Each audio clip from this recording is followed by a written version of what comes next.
ভাইয়া তাহলে মারের কথা বলে, মার মার মার।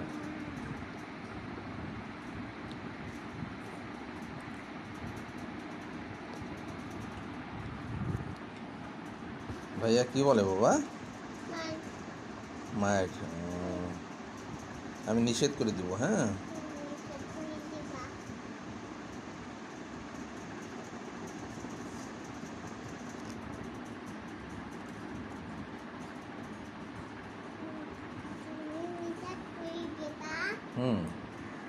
আমি নিষেধ করে দিব। ভাইয়া তাহলে আর কিছু বলবে না, নিষেধ করে দিব। আর বিস্কিট দিব, আরো বিস্কিট দিব, আরো দিব। আচ্ছা দিচ্ছি।